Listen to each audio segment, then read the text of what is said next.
মামা, মেয়েটাকে দেখেছিস তুই? কি জোস দেখতে। আরে দোস্ত, তোদের সাথে বসলে এরকম কথা বলিস? মেয়েটা এদিকে যাচ্ছে, এখন এরকম কথা বলার কি দরকার? দেখি তো আমাদের সিনিয়র মনে হচ্ছে। আরে সিনিয়র জুনিয়র এসব আমাদের কাছে যায় না, আমাদের সাথে বসলে এরকম কথাই শুনতে হবে। তাহলে তোরা থাক, আমি চলে যাচ্ছি। আমি এরকম কথা বলতে পারবো না। পরে আমার পরিবারের লোকজন যদি এরকম কথা শুনে, তাহলে আমার বাবা আমাকে খুন করে ফেলবে। বলে রাফি সেখান থেকে চলে আসতে যাবে, তখন পিছন থেকে তার বন্ধু রাজীব তাকে অনেকবার ডাকলো, কিন্তু রাফি সোজা চলে আসলো। রাফি তার সামনে থাকা মেয়েটাকে দেখলো, অনেকক্ষণ তার দিকে তাকিয়ে দেখে সেও হাঁটতে শুরু করলো। রাফি এসে ক্লাসে বসলো। একটু পর তার বন্ধুরা রাজীব এসে রাফির পাশে বসে বলল, দোস্ত, তুই চলে আসার পর সেখানে রিমি এসেছিল। রিমি এসে তোকে অনেকক্ষণ খুঁজেছে, কিন্তু আমরা বলিনি, তাই ক্লাসে আসেনি, নইলে ক্লাসে চলে আসতো। আর বলিস না, মেয়েটা জ্বালিয়ে রাখছে না, সারাক্ষণ পেছনে পড়ে থাকে। আমি তাকে কতবার বলেছি আমার সাথে ওর সম্পর্ক হওয়া যাবে না, কারণ আবার বাবা যদি শুনে এরকম কথা, তাহলে কিন্তু আমাকে মেরে ফেলবে। জানিস তো, সবসময় বন্দুক নিয়ে ঘুরে বেড়ায়। তখনই সামনে সেই মেয়েটা এসে ঢুকলো। সব ছাত্রছাত্রী দাঁড়িয়ে গেল। রাফি কিছুই বুঝে উঠতে পারছে না, কিন্তু একটু পর শুনলো মেয়েটা তাদের নতুন ইংলিশ টিচার। কথাটি শোনার পর রাফির হাত পা কাঁপতে শুরু করলো, কারণ রাজীবের সাথে সেখানে সেও দাঁড়িয়েছিল। মেয়েটা এখন তাদের কি না জানি করে। তখন মেয়েটা রাফি আর রাজীবকে দেখে কিছুটা রাগী চোখে তাকালো আর বলল, হ্যালো স্টুডেন্ট, আমি রিয়া চৌধুরী, তোমাদের নতুন ইংলিশ টিচার। আজ থেকে আমি তোমাদের ইংলিশ পড়াবো। তোমাদের ইংলিশ স্যার বদলি হয়ে অন্য জায়গায় চলে গেছেন। আমরা সবাই ম্যামকে সালাম করলাম। তারপর ম্যাম আস্তে আস্তে সবার পরিচয় জানতে শুরু করলেন। যখন আমাদের পালা আসলো, তখন আমার সামনে এসে দাঁড়িয়ে বললেন, এই ছেলে, তোমার নাম কি? রাফি তখন ভয়ে কাঁপতে কাঁপতে আস্তে আস্তে বলল, জি জি জি, আমার নাম রাফি।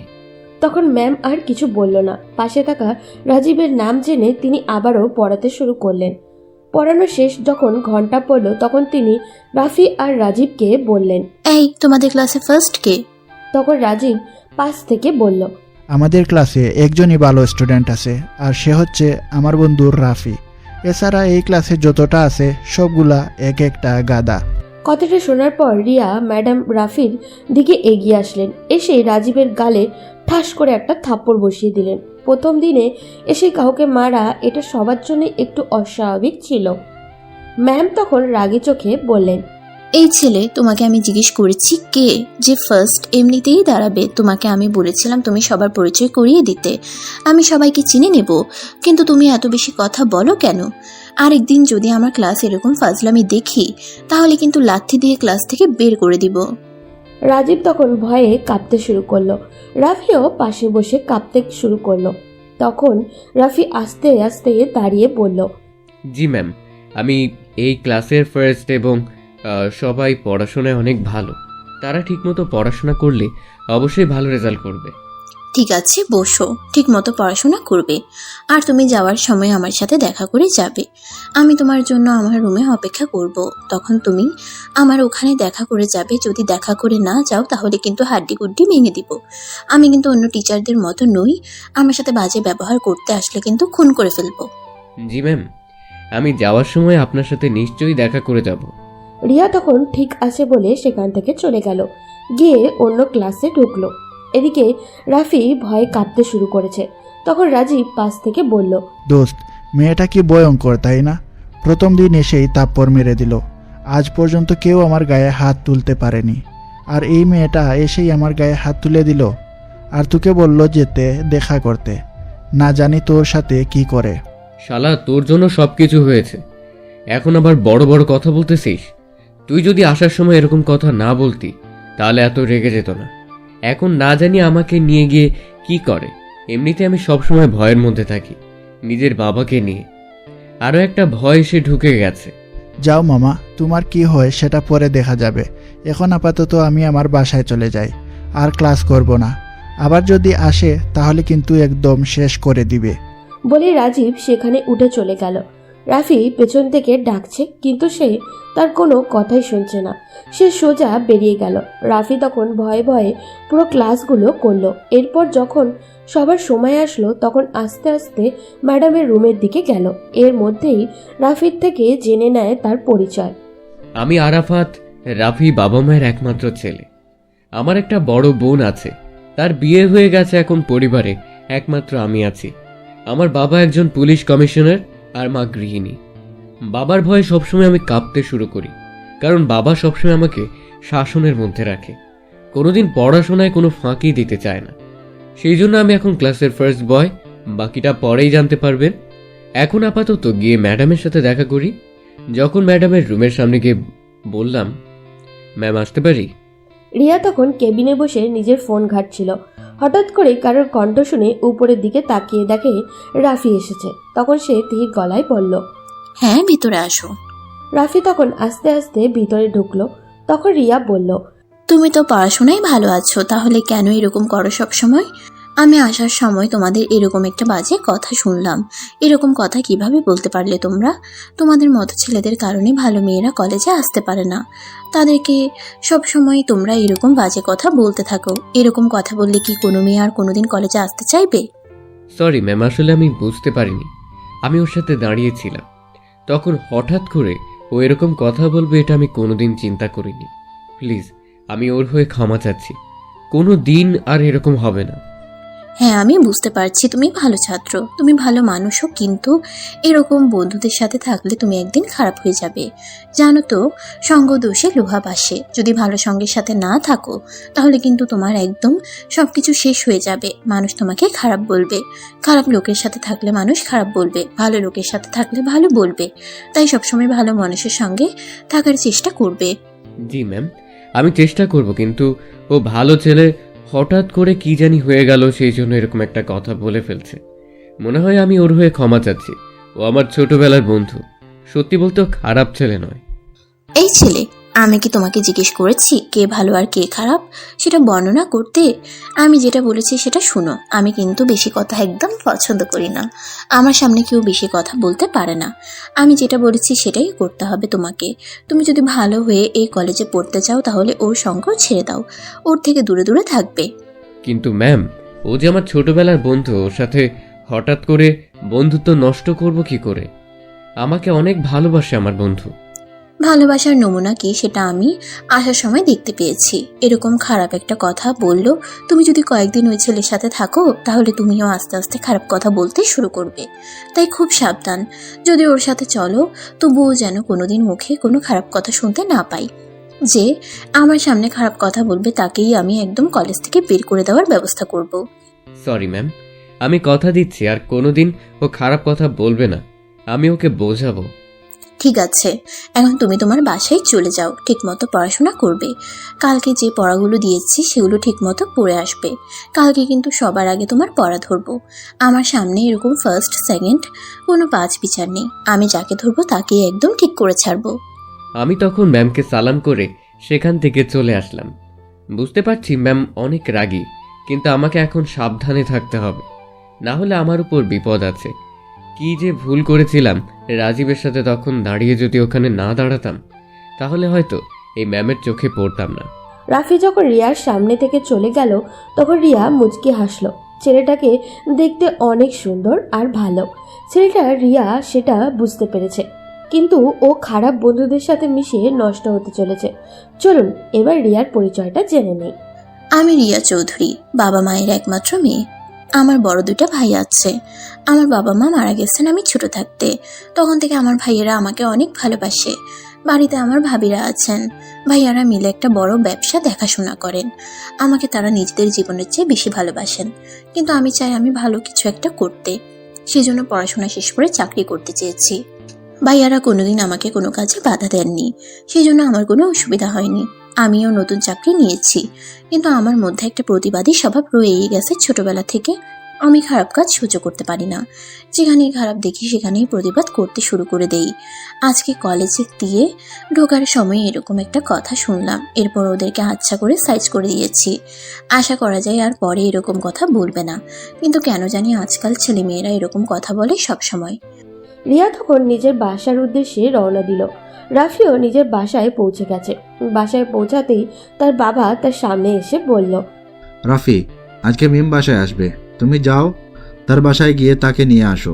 তার স্বামী নাকি একটা কাজে ইন্ডিয়াতে গিয়েছে, তাই তাড়াতাড়ি যাও, গিয়ে বাসা থেকে ওকে নিয়ে আসো। আমার মেয়েটা যেন সাবধানে বাসায় আসে। পথে যদি কোথাও যাওয়ার চেষ্টা করো তাহলে কিন্তু বুঝতেই পারছো।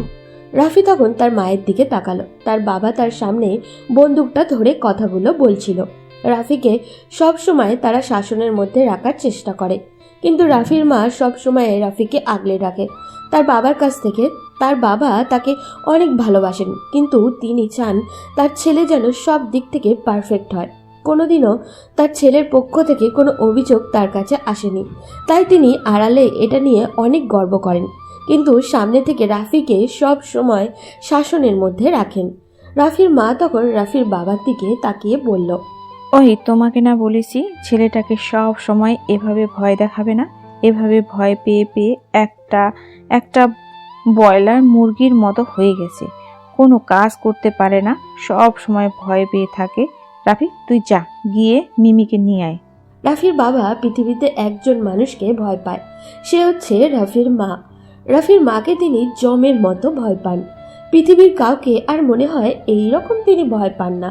কত অপরাধীদেরকে ধরেছেন, কত অপরাধীদেরকে শাস্তিও দিয়েছেন, কিন্তু একটা জায়গায় আসলে তিনি আর কথা বলতে পারেন না। হয়তো সকল পুরুষেরাই নিজেদের স্ত্রীর কাছে দুর্বল।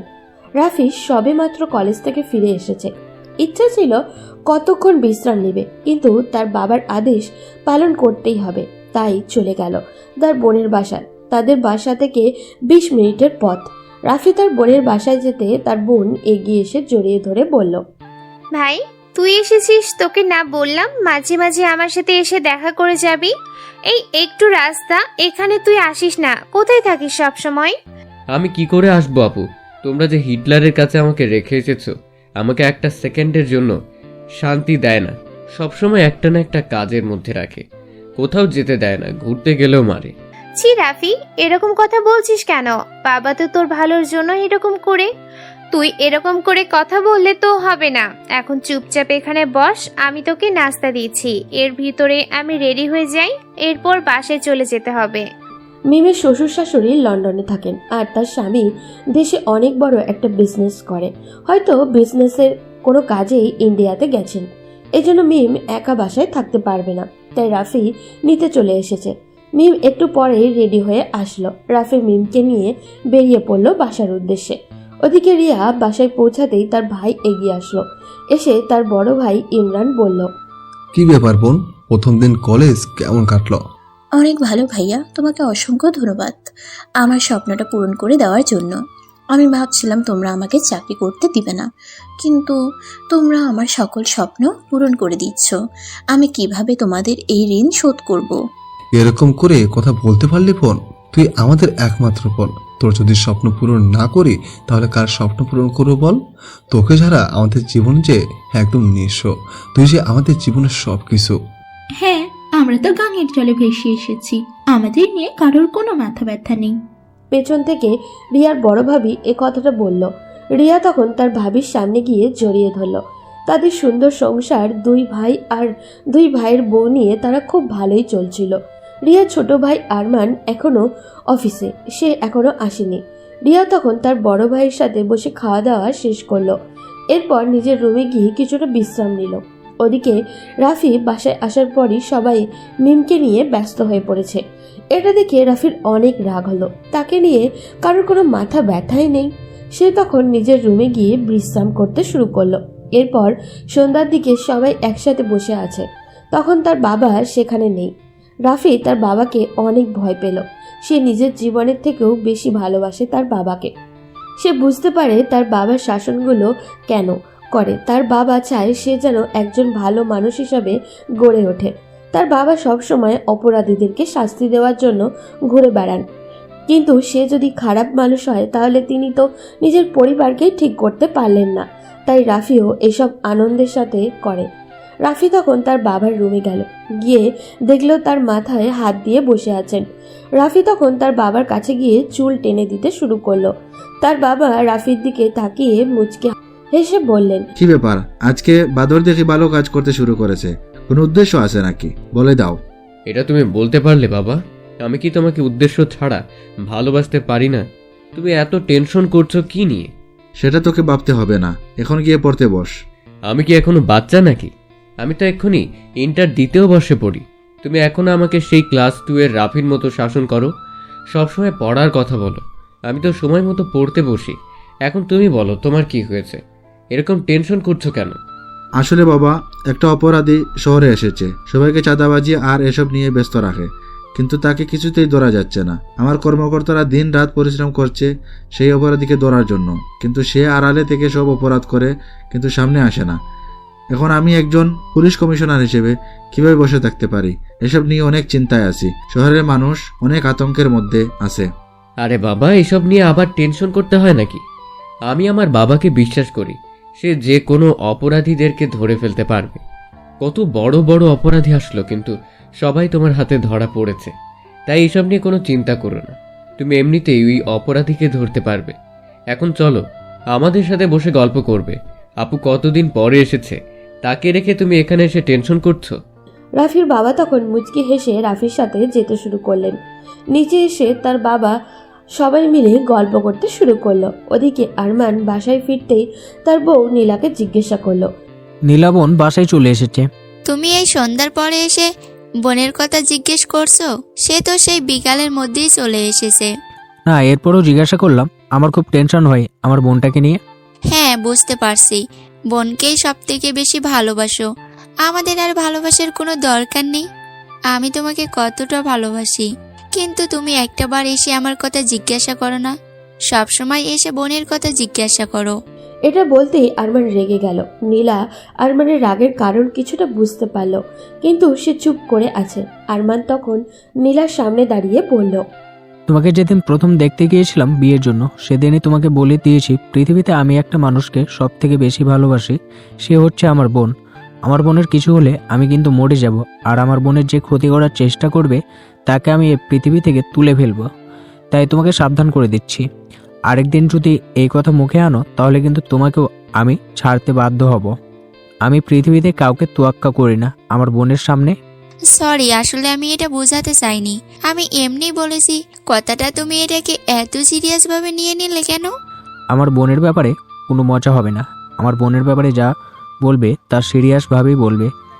তাই আমার বোনকে নিয়ে কোনো কথা বলার আগে আরেকবার ভেবে নিবে, কারণ আমার বোনের ব্যাপারে কেউ বাজে কথা বললে সেটা আমি একদম সহ্য করব না। আর তোমাকে আমি আনার দিনই বলেছিলাম, আমার বোনকে যদি মেনে নিতে পারো তাহলে তোমাকে আমি বিয়ে করব। এছাড়া আমি তোমাকে বিয়ে করতে পারবো না, সেটা জেনে তুমি আমাকে বলেছিলে যে তুমি সব সত্ত্বে রাজি, তাই তোমাকে বিয়ে করেছি। এখন তুমি এরকম কথা কিভাবে বলতে পারলে? আচ্ছা ঠিক আছে, আমি তো সরি বললাম না, এরপরও এরকম করতেছো কেন? আমি তো আপুকে অনেক ভালোবাসি। আরমান তখন কিছুটা শান্ত হলো। সে বুঝতে পারলো সে কিছুটা বেশি রেগে গেছে। তখন সে নীলাকে জড়িয়ে ধরে বলল, নীলা, আমার কথায় রাগ করো না প্লিজ। আসলে আমার বোনকে আমি অনেক ভালোবাসি। মা বাবা মারা যাওয়ার পর আমাদের দুই ভাইয়ের হাতে আমাদের বোনকে তুলে দিয়ে গেছেন, কিন্তু আমরা যদি আমাদের আমানত রক্ষা করতে না পারি তাহলে আমরা দুনিয়া এবং মৃত্যুর পরেও শান্তি পাবো না। তাই আমরা চাই আমাদের বোন যেন সবসময় সুখে থাকে। তোদের দুজনকেই আমরা দুজনে বিয়ে করার সময় বলে দিয়েছিলাম যেন আমাদের বোনকে তোমরা সব সময় দেখে রাখো। আচ্ছা ঠিক আছে বাবা, আমার ভুল হয়ে গেছে, আর কোনোদিন হবে না। আর কোনোদিন আমি আপুকে নিয়ে কোনো কথা বলবো না। এখন চলো, খেয়ে নিবে। এরপর আরমান খুশি হয়ে চলে গেল খেতে। খাওয়া দাওয়া শেষ করে তার বোনের রুমে গেল। বোনের সাথে কিছুক্ষণ গল্প করে আবারও নিজের রুমে ফিরে আসলো। ওদিকে জিহাদ তার সব গুন্ডাদের নিয়ে আলোচনায় বসে গেছে। অনেকটা রেগেই আছে সে। তখন তার সবচেয়ে বিশ্বস্ত তামিমকে ডাক দিল। তামিম, তোমাকে না আমি পাঠিয়েছিলাম ওই কমিশনারকে একদম শেষ করে দেওয়ার জন্য? ওখানে বড় বড় মন্ত্রীরা আমার সাথে ওঠা বসা করতে ভয় পায়, সেখানে সাধারণ একজন পুলিশ কমিশনার কি করে আমাদের সাথে বিরোধিতা করে? ওকে একদম শেষ করে দিতে হবে। তোমাদেরকে না পাঠিয়েছিলাম, তাহলে খবর কি? আসলে স্যার, পুলিশ কমিশনারকে মারা এত সহজ নয়, সে খুবই ভয়ঙ্কর। যে কোনো সময় আমাদের গ্যাংয়ের মধ্যে আক্রমণ করতে পারে। তাই আমরা একটু সাবধানে যদি না থাকি তাহলে আমাদের উপরে উল্টো বিপদ আসতে পারে। আমাদের গ্যাংয়ের উপর আক্রমণ করবে? এত বড় সাহস কোনো পুলিশের হয়ে গেছে? যেখানে আমার সামনে আসতে যে কোনো মন্ত্রীরা ভয় পায়, সেখানে পুলিশ কমিশনারের বাচ্চা কিভাবে তাদের উপর আক্রমণ করতে পারে? আর ক্ষমা করবেন, কিন্তু আমরা এই পুলিশ কমিশনারকে এভাবে যদি আক্রমণ করতে চাই তাহলে উল্টো আমাদের উপরে আক্রমণ হবে। মানব চৌধুরীর মতো বড় বড় খুনিদেরকে ধরে একদম শেষ করে দিয়েছে, তাই আমরা যেন সাবধানে থাকি, এটাই ভালো হবে। কি বললি? আরেকবার বল। যদি এই শব্দ আমার মুখের সামনে উচ্চারণ করিস তাহলে তোকে খুন করে ফেলবো। বলেছি না আমার সামনে কোনো পুলিশ অফিসারের দাম নেই। ওই পুলিশ অফিসারকে তুলে নিয়ে আয়। ওর কত টাকা প্রয়োজন আমাকে বল, আমি দিয়ে দিচ্ছি, কিন্তু আমাদের লোকেদের যেন আর কোনো ক্ষতি না করে সেটা ভালো করে বুঝিয়ে দিয়ে আয়। ওকে টাকার লোভ দেখালে হয়তো মানবে না, তাই টাকার লোভ না দেখিয়ে একদম শেষ করে দেওয়াটাই ভালো। এইসব বাদ দে, আগে একটা কথা মাথায় রাখবি, পৃথিবীর সবকিছু কিন্তু টাকার উপর নির্ভরশীল। অনেকে টাকার লোভে পড়ে নিজের জীবন পর্যন্ত উৎসর্গ করে দিচ্ছে, তাই এই প্রথম ওকে টাকার লোভ দেখাতে হবে। দেখি টাকার লোভে যদি কেনা যায় তাহলে এমনি এমনি খুন করে কোনো লাভ নেই। এরকম একটা কমিশনার আমাদের দলের মধ্যে থাকলে আমাদের আলাদা একটা বেনিফিট আসবে, তাই ওকে আগে টাকার লোভটা দেখানোই ভালো। কিন্তু স্যার, আমার যতদূর মনে হচ্ছে ওকে টাকা দিয়ে কোনো লাভ হবে না।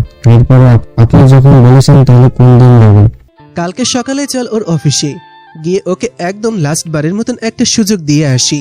যদি আমার প্রস্তাবে রাজি হয় তাহলে তো ওর ভালো হলো, ওর সাথে আমাদেরও লাভ হবে। কিন্তু যদি আমাদের প্রস্তাবে রাজি না হয় তাহলে ওর ওপর ভয়ঙ্কর বিপদ অপেক্ষা করছে। এরপর জিয়াদ সেখানে বসে হাসতে থাকলো, কারণ সে বর্তমান সন্ত্রাসীদের মধ্যে সবচেয়ে বড় সন্ত্রাসী। কত মানুষ খুন করেছে তার হিসাব নেই। জিয়াদ নিজেও জানে না প্রতিদিন কমসে কম 2-3 জন মানুষকে সে খুন করেছে।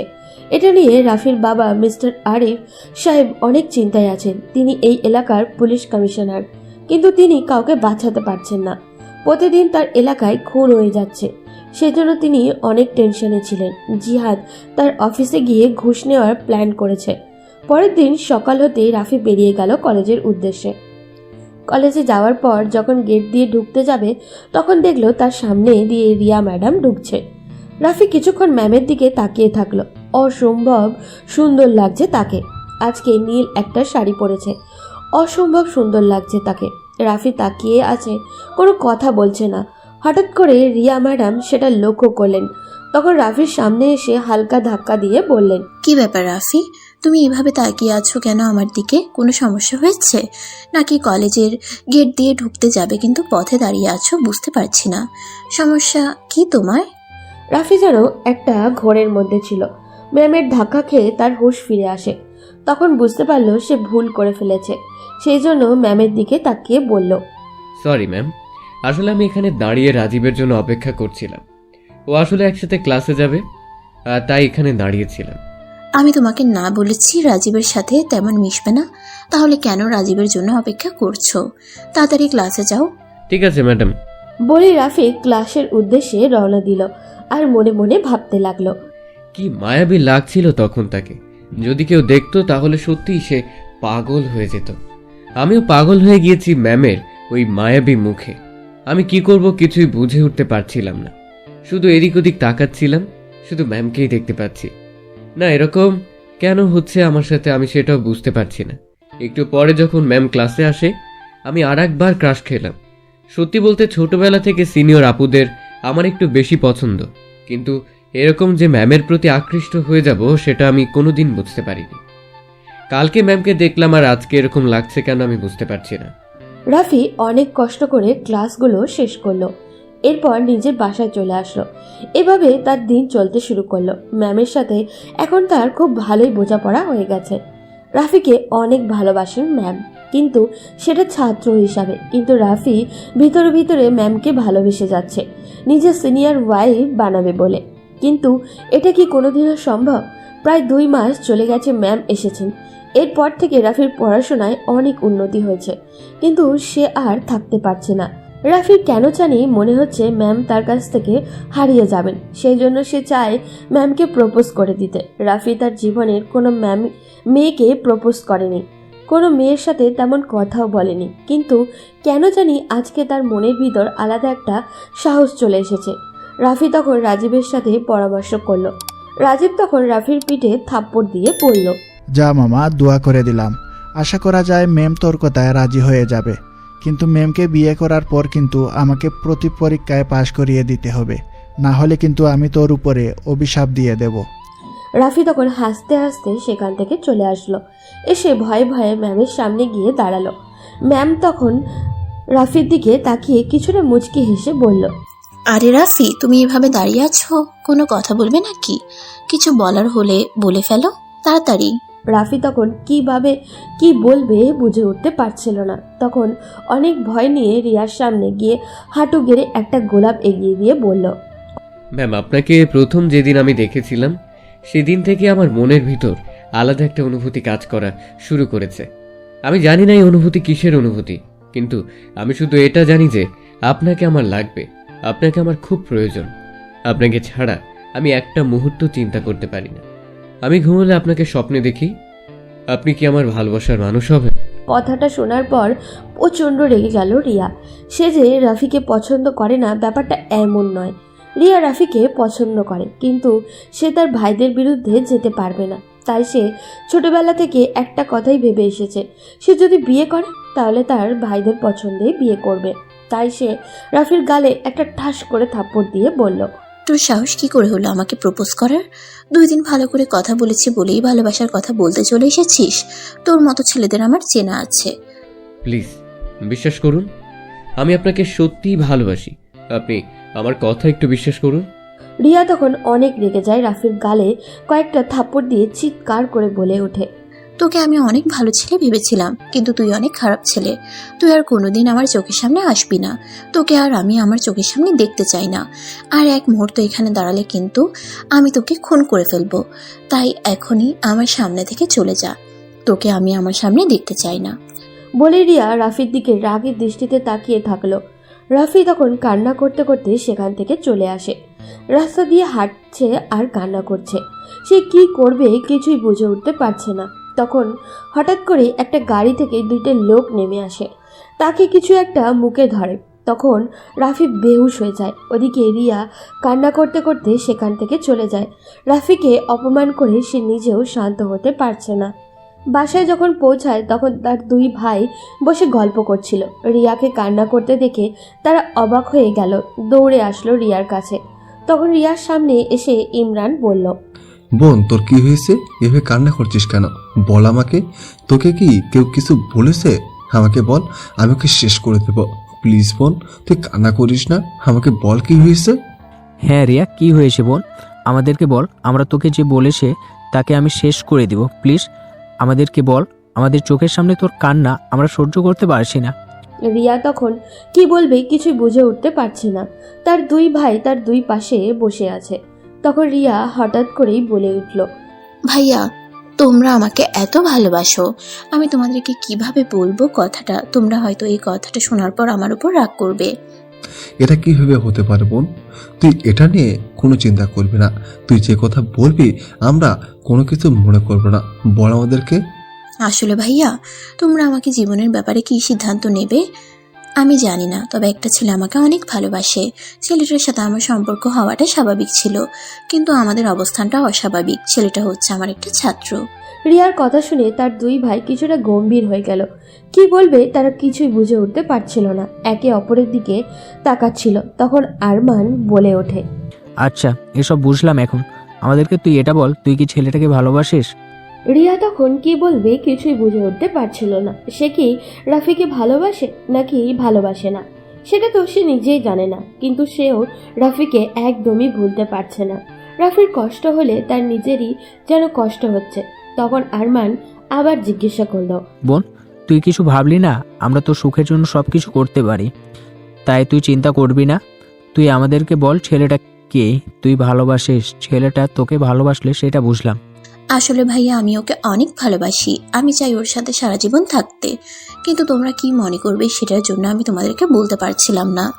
তার 2 ভাই স্তব্ধ হয়ে যায়। কি বলবে কিছুই বুঝে উঠতে পারছিল না। এটা সমাজের কাছে একটা অস্বাভাবিক ব্যাপার, কিন্তু তারা তাদের বোনের জন্য সব কিছু করতে পারে। সেই জন্য ইমরান বলে উঠল, তুই কোনো চিন্তা করবি না বোন, তোর যাকে পছন্দ আমরা তার সাথে তোকে বিয়ে দেব। তুই আমাদেরকে একটা ছেলের কথা বলছিস, তাকে কি আমরা না করতে পারি? তুই কোনো চিন্তা করবি না, আমরা ওই ছেলের সাথেই তোর বিয়ে দেব। কিন্তু সেটা সম্ভব না ভাইয়া, আমি ওকে তাড়িয়ে দিয়েছি, আমি ওকে অনেক অপমান করেছি। তা এরপরেও কি ছেলেটা আমাকে বিয়ে করবে? কি বললে? আমার বোনকে বিয়ে করবে না এমন ছেলে এই পৃথিবীতে জন্ম নিয়েছে যে আমার বোনকে বিয়ে করতে চাইবে না? তাকে আমি খুন করে ফেলবো। রিয়া তখন হঠাৎ করেই হেসে দেয় তার ছোট ভাইয়ের কথা শুনে। রিয়ার হাসি দেখে তারা সব ভাই অনেক খুশি হয়। এরপর রিয়া নিজের রুমে গিয়ে রাফিকে কল করতে থাকে সরি বলার জন্য, কিন্তু রাফি ফোন ধরছে না। তখন রিয়া মনে মনে ভাবে হয়তো অভিমান করেছে, সেই জন্য পরের দিন কলেজে গিয়ে সব কিছু মিটিয়ে নিবে ভেবেছে। কিন্তু ওদিকে রাফিকে লোকগুলো নিয়ে একটা চেয়ারের সাথে বেঁধে রেখেছে। রাফির মুখে পানির ফোঁটা পড়তে রাফির জ্ঞান ফিরে আশেপাশে তাকিয়ে দেখে অপরিচিত অনেক লোক তার দিকে তাকিয়ে আছে। সামনে থাকা লোকটিকে দেখতে অনেকটা ভয় লাগছে রাফির। তখন জিজ্ঞাসা করলো, কি ব্যাপার ভাই, আমাকে এখানে কেন ধরে আনা হয়েছে? আমাকে কি একটু বলবেন আপনারা? তখন লোকগুলো হাসতে শুরু করলো। এরপর সামনে বসে থাকা লোকটা তার ফোনটা বের করে হাসতে হাসতে বলল, এখন তোর বাবাকে কল দিতে হবে। তোর বাবার কত বড় সাহস, একজন সামান্য পুলিশ কমিশনার হয়ে আমার মাল আটকায় বর্ডারে। বর্ডারে আমার মাল আটকে দিয়েছে তোর বাবা। এখন আমি চাই তোকে মেরে ফেলতে। তোর বাবা যদি আমার মাল ছেড়ে দেয় তাহলে আমি তোকে ছেড়ে দেব, আর যদি আমার মাল আটকে রাখে তাহলে তোকে এখানেই খুন করে ফেলবো। রাফি তখন বুঝতে পারে সে একটা ভয়ঙ্কর বিপদের মধ্যে আটকে গেছে। রাফির বাবা তখন নিজের অফিসে বসেছিলেন, বসে তার কিছু কর্মকর্তাদের সাথে আলাপ করছিলেন। তখন হঠাৎ করেই তার কাছে কল আসে। কল আসতেই রাফির বাবা কল ধরে। হ্যালো মিস্টার পুলিশ কমিশনার, আপনার ছেলেকে আমরা ধরে নিয়ে এসেছি। যদি আপনার ছেলেকে বাঁচাতে চান তাহলে আমাদের মালগুলো ছেড়ে দিন, আর যদি বাঁচাতে না চান তাহলে মালগুলো রেখে দিন। রাফির বাবা তখন কি বলবে কিছুই বুঝে উঠতে পারছিল না। তার একমাত্র ছেলে কিছু হয়ে গেলে তিনি বাঁচবে না। তিনি তখন প্রায় কান্না করে দিলেন। রাফি তখন চিৎকার করে বলল, বাবা অসম্ভব, তুমি এই লোকটার কথা মেনে নিও না। তুমি লোকটার মালগুলো আটকে রাখো, আমাকে মেরে ফেললে মেরে ফেলো, কিন্তু তুমি এই লোকটার ব্যবসার মালগুলো ছেড়ে দিও না, এটা তোমার কর্তব্য। রাফির বাবার গর্বে বুক ফুলে উঠল। পাশে থাকা কর্মকর্তারা অবাক হয়ে তাকিয়েছিলেন। তখন পাশে থাকা একটা ছেলে রাফির মাথায় একটা লাঠি দিয়ে আঘাত করে। রাফি চিৎকার করে সেখানে শুয়ে পড়ে। রাফির বাবা তখন বলে, তোকে শেষবারের মতো বলে দিচ্ছি, তুই আমার ছেলেকে ছেড়ে দে, না হলে কিন্তু তোর উপর অনেক বড় একটা বিপদ অপেক্ষা করছে। অফিসার, বিপদ কার উপর অপেক্ষা করছে সেটা তো তুই দেখতেই পাচ্ছিস। তোর ছেলে এখন আমার আন্ডারে, তাকে যখন খুশি মেরে ফেলতে পারি। জিহাদ, মারামারি ঝগড়া যা আছে আমার সাথে, তুই আমার ছেলের সাথে কেন এর প্রতিশোধ নিচ্ছিস? আমার ছেলেকে ছেড়ে দে বলছি। কথা বলে কোনো লাভ নেই। তুই যদি তোর ছেলেকে বাঁচাতে চাস তাহলে আমাদের মালগুলো ছেড়ে দে, আর না হলে আমাদের সাথে এসে দেখা কর। বলে জিহাদ ফোনটা রেখে দেয়। এরই মধ্যে রাফির বাবা জিহাদের লোকেশন ট্র্যাক করার চেষ্টা করে, কিন্তু জিহাদ বারবার তার লোকেশন চেঞ্জ করছে। রাফি এখনো অজ্ঞান অবস্থায় পড়ে আছে। পরের দিন সকালে যখন পুরো ঘটনা জানাজানি হয়ে যায়, কিন্তু রিয়া ঘটনাটা জানতে পারে না।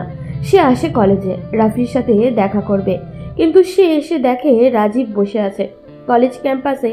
তখন রিয়া রাফিকে কোথাও খুঁজে পায় না।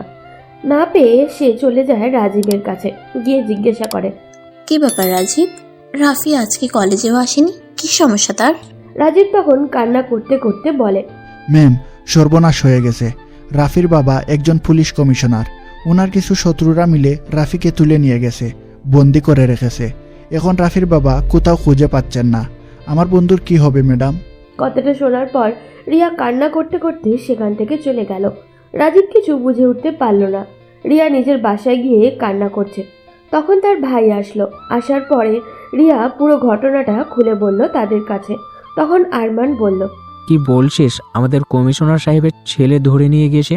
কার এত বড় সাহস? তুই কোনো চিন্তা করিস না, কমিশনার সাহেব অনেক বুদ্ধিমান লোক, তিনি যে কোনো সময় ধরে ফেলতে পারেন ওই অপরাধীকে।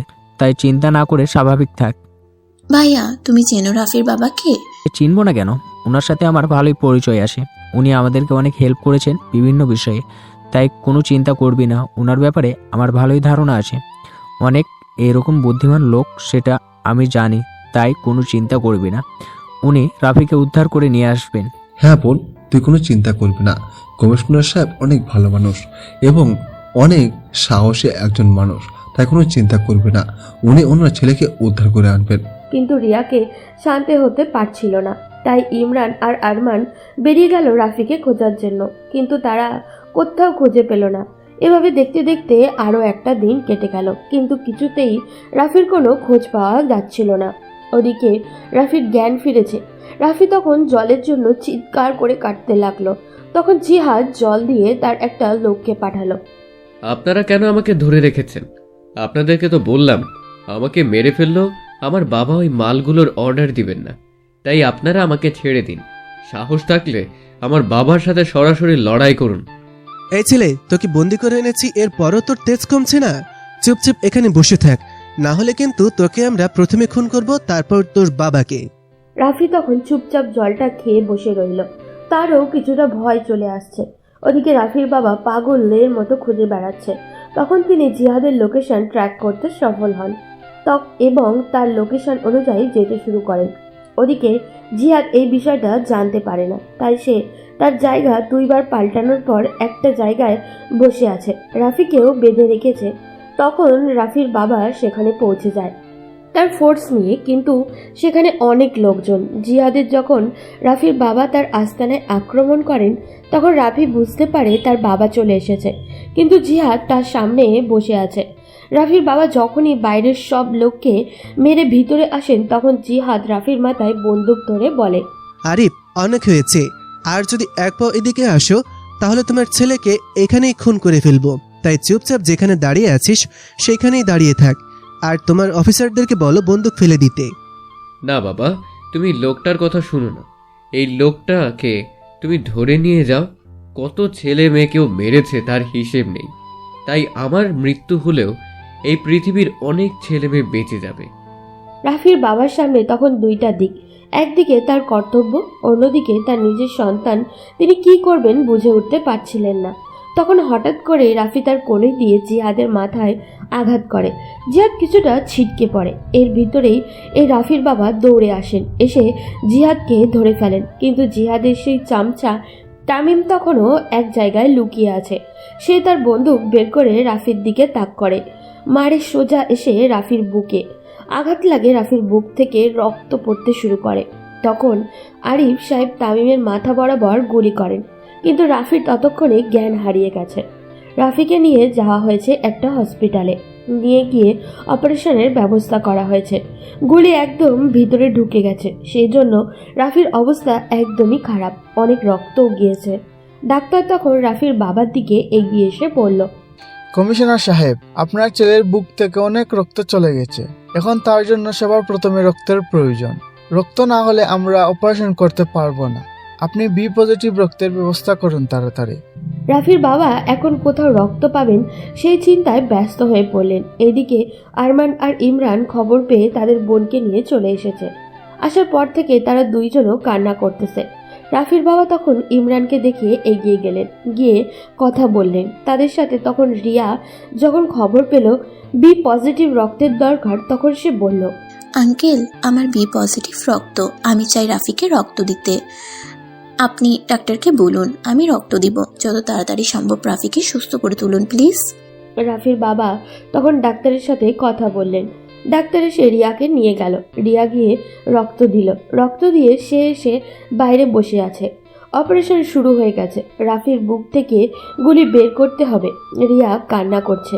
তখন মিম হঠাৎ করেই রিয়াকে চিনতে না পেরে পাশে এসে জিজ্ঞাসা করে, কে তুমি বোন? আর আমার ভাইকে রক্ত দিয়ে বাঁচালে তোমার সাথে রাফির কি পরিচয়? রিয়া তখন কিছু বুঝতে পারে না। সে জানে রাফির একটা বোন আছে, কিন্তু সেটা সে চিনতে পারেনি। তাই সে বলল, আমি রাফিকে অনেক ভালোবাসি আপু, সেই জন্য। রাফি নিজেকে সব কথা মিমের কাছে শেয়ার করে। রিয়ার ব্যাপারটাও মিমের অজানা নয়। তখন মিম রিয়াকে জড়িয়ে ধরে বলে, তাহলে তুমি রিয়া? আমার ভাই তোমাকে অনেক ভালোবাসে, আমাকে অনেকবার তোমার কথা বলেছে, কিন্তু ভয়ে বলতে পারিনি তোমার সামনে। আপু রাতে সুস্থ হয়ে যাবে তো? আমার অনেক চিন্তা হচ্ছে। আমি ওকে অনেক অপমান করেছিলাম, কিন্তু এরপর যে এরকম হয়ে যাবে আমি কিছুই বুঝতে পারছি না কি হবে। এই বোকা মেয়ে, কান্না করো কেন? কিছুই হবে না, তুমি কোনো চিন্তা করো না। আমার ভাই সুস্থ হয়ে যাবে। তুমি আমার ভাইকে চেনো না, ও অনেক ধৈর্যশীল। প্রায় 2 ঘন্টা এভাবে চলার পর ডাক্তার বেরিয়ে আসে। ডাক্তার বেরিয়ে আসতেই সবাই ডাক্তারকে ঘিরে ধরে। ডাক্তার তখন রাফির বাবাকে উদ্দেশ্য করে বলে, আলহামদুলিল্লাহ কমিশনার সাহেব, আপনার ছেলের বুক থেকে আমরা গুলি বের করতে সক্ষম হয়েছি, কিন্তু এখনো কিছু বলা যাচ্ছে না। বুক থেকে অনেক রক্ত চলে গেছে, সেই জন্য কিছুটা আঘাতপ্রাপ্ত এই দিকটা, তাই আমরা কিছু বলতে পারছি না। তবে আশা করা যায় ওর জ্ঞান ফিরে আসবে। ডাক্তার সাহেব, কি বলে আপনাকে ধন্যবাদ দিব? আমি বাসা খুঁজে পাচ্ছি না। আমার ছেলেটাকে আপনি সুস্থ করে তুলেছেন, এটাই আমার কাছে অনেক কিছু। আল্লাহ যেন আমার ছেলেকে তাড়াতাড়ি ভালো করে দেন। কি বলছেন কমিশনার সাহেব? আপনারা আমাদের শান্তিতে থাকার জন্য কত কষ্ট করেন, আমাদের ভালো থাকার বিষয়টা আপনারা দেখাশোনা করেন, আর আপনাদের একটা বিপদে আমরা থাকতে না পারলে আমরা কিভাবে এই দেশের নাগরিক হলাম? আপনাদের কাছে আমরা চিরকৃতজ্ঞ। আপনাদের কারণেই আমরা শান্তিমতো থাকতে পারি। এইভাবে চলে গেল আরও প্রায় 3 ঘন্টা, কিন্তু রাফির জ্ঞান ফেরেনি। সবাই কান্না করছে। প্রায় 3 ঘন্টা পর একজন নার্স এগিয়ে এসে বলল রাফির জ্ঞান ফিরেছে। তখন একজন করে সবাই রাফির সাথে দেখা করতে গেল। যখন রাফির বাবা বেরিয়ে আসলেন তখন রিয়া ভিতরে ঢুকলো, আর এদিকে ইমরান রাফির বাবার সামনে দাঁড়িয়ে পড়ল। স্যার, আমি জানি না এই সময় আপনাকে এই কথাটা বলা ঠিক কিনা, তবে আমি একটা কথা বলতে চাই। আমার বোন আপনার ছেলেকে অনেক ভালোবাসে, আর আপনার ছেলে আমার বোনকে ভালোবাসে। হয়তো আপনাকে ভয় পেয়ে কিছু বলতে পারছে না। আমি চাই ওদের বিয়ে দিতে। রাফির বাবা তখন রিয়ার দিকে কিছুক্ষণ তাকালেন। অনেক সুন্দর একটা মেয়ে, তিনি এইরকমই একটা মেয়ে খুঁজছিলেন। তখন তিনি ইমরানের দিকে তাকিয়ে বললেন, তোমার বোনকে আমার বাড়ির বউ করে আনবো, এটা আবার জিজ্ঞেস করতে হয় নাকি? তোমার বাবার সময় থেকে আমার সাথে পরিচয় তোমাদের। তোমার বাবার মতো তোমরা অনেক ভালো মানুষ হয়েছো এবং ব্যবসায় অনেক উন্নতি করেছো। তোমাদের ব্যাপারে আমার কিছু জানার নেই। আমি রাজি আমার ছেলেকে তোমাদের হাতে তুলে দিতে। তখন সবাই কিছুটা মুচকি হাসলো, কিন্তু ওদিকে রিয়া রাফির কেবিনে ঢুকে রাফি অবাক দেখে তাকিয়ে আছে। কান্নার কারণে চোখ মুখ কালো হয়ে গেছে। সে বুঝতে পারছে না রিয়া তার জন্য এত কান্না করলো কেন। তখন সে রিয়ার দিকে তাকিয়ে আস্তে আস্তে বলল, কি ব্যাপার ম্যাম, আপনার মুখের অবস্থায় এরকম কি করে হলো? আপনাকে দেখে মনে হচ্ছে আপনি অনেক কান্না করেছেন। রিয়া তখন কিছু না বলে রাফির বুকে ঝাঁপিয়ে পড়ে। রাফি কিছুই বুঝে উঠতে পারে না, রিয়া কান্না করে যাচ্ছে। তখন রাফি বলল, কি ব্যাপার ম্যাম, আপনি না বললেন আপনার সামনে আমাকে আর না যেতে? সেই জন্যই তো আমি ছেড়ে চলে যেতে চেয়েছিলাম, কিন্তু এভাবে আমাকে চাপ দিয়ে ধরে থাকলে আমি কিভাবে আপনার সামনে থেকে চলে যাব? আপনি আমার সামনে থেকে চলে যান। আপনি তো আমাকে সহ্য করতে পারেন না। রাফি, আমাকে ক্ষমা করে দাও। আমি আমার ভাইয়ের বিরুদ্ধে কিছুই করতে পারতাম না। আমি ভাবছিলাম যে আমার ভাইয়েরা তোমাকে মেনে নেবে না, সেজন্য আমি তোমাকে না করেছিলাম, কিন্তু তারা মেনে নিয়েছে। আমি তোমাকে অনেক ভালোবাসি, কিন্তু বলতে পারিনি। প্লিজ আমাকে ক্ষমা করে দাও। রাফি তখন চুপচাপ শুয়ে আছে। এটা দেখে রিয়া আরো জোরে কান্না করে। তখন রাফি রিয়াকে নিজের বুকের সাথে আটকে ধরে বলে, আরে ম্যাম, কান্না করছেন কেন? আপনি তো আমার বউ হবেন। আমার বউ এভাবে কান্না করলে কিভাবে হবে বলেন? তাদের এই জড়িয়ে থাকার মধ্যেই হঠাৎ করে রাজীব রুমের মধ্যে প্রবেশ করে। রুমের মধ্যে প্রবেশ করতেই রাজীব চিৎকার করে বলে, ভাবি, আপনার উপর আমার একটা অভিযোগ আছে। আপনি তো এখন আমার বন্ধুর বউ হচ্ছেন, কিন্তু আপনি আমাকে প্রথম দিন এসে তাপ্পর মেরেছেন। তার বিচার কিন্তু করতে হবে। বন্ধু, তুই তোর বউকে শাসন করে দিবি, বলে দিবি আমাকে যেন আর না মারে। সে কি বিনা দোষে তোকে মেরেছে? তুই দোষ করেছিলি, সেই জন্য তোকে মেরেছে। আর এরকম করবি না, এরকম করলে মার খাবি। আমিও তোকে পেটাবো। এখন কিন্তু আমার অনেক পাওয়ার হয়ে গেছে। কি বললি শালা বাটপার? আমার সাথে ছোটবেলা থেকে বড় হয়েছিস, কিন্তু আমার ব্যাপারে এরকম কোন কথা বললি না। কিন্তু এই 2 দিনের পরিচয়ে নিজের বউয়ের পক্ষ নিয়ে নিলি। ঠিক আছে, আমার সাথে আর বন্ধুত্ব রাখতে হবে না। আমার সাথে বেইমানি করলি, যা, আমি তোকে অভিশাপ দিলাম, তোর আর কোনোদিন বাবু হবে না। চপ বন্ধু, এরকম অভিশাপ দিস না। আমার অনেক দিনের স্বপ্ন আমি আমার ছেলের সাথে একসাথে পড়ালেখা করব। তুই এরকম করিস না বন্ধু, আমার সবকিছু শেষ করে দিস না। রিয়া তখন অনেক লজ্জা পেয়ে যায়। 2 বন্ধুর কথার মধ্যখানে রিয়া তখন বলে ওঠে, এই, তোমাদের কি লজ্জা বলতে কিছুই নেই? দেখেছো আমি একটা মেয়ে, এখানে লজ্জা পাচ্ছি, আর তোমরা এরকম কথা বলেই যাচ্ছ। আর রাজীব, তোমাকে আমি আরো পিটবো যদি এরকম কোনোদিন আর কাজ করো। তোমার যদি কাউকে পছন্দ হয় তাহলে আমার জামাইয়ের মতো সরাসরি গিয়ে বলে দিবে। এভাবে আরও 1 সপ্তাহ কেটে যায়। রাফি এখন মোটামুটি সুস্থ হয়ে উঠেছে। তাদের বিয়ের ব্যবস্থা করা হচ্ছে। আজ রাফির বিয়ে, সেজন্য রাফি অনেক সুন্দর করে সেজেছে। বিয়েটা ভালোভাবে মেটার পর বাসর ঘরে বসে আছে রিয়া আর রাফি। তখন রাফি বলে, ম্যাম, আপনি আমাকে অনেক কষ্ট দিয়েছেন। আপনি যেদিন আমাকে না করেছিলেন, বুকে অনেক আঘাত পেয়েছিলাম। ও তাই নাকি? আমার পিচ্চি বরটা দেখি কষ্ট পেয়েছে। এই, আমি পিচ্ছি না। এখন বিয়ে করালে আমি একটা পিচ্চির বাবা হয়ে যাব। তাহলে কি আমি ওরে এসে জুড়ে বসেছি বিয়ে না করলে? ও তাই তো। তাহলে কই তোমার বাবু? রাফি তখন রিয়াকে জড়িয়ে ধরে হারিয়ে গেল ভালোবাসার সমুদ্রে। ভালো থাকুক পৃথিবীর সকল সত্যিকারের ভালোবাসা। ভালোবাসা একটি শাশ্বত অনুভূতি। এটি এমন একটি শক্তি যা মানুষের হৃদয়কে বদলে দিতে পারে, জীবনকে অর্থপূর্ণ করে তুলতে পারে। ভালোবাসা কখনোই বয়সের সীমা মানে না, কারণ এটি কোনো শারীরিক ব্যাপার নয়, এটি মনের গভীর অনুভূতির প্রতিফলন।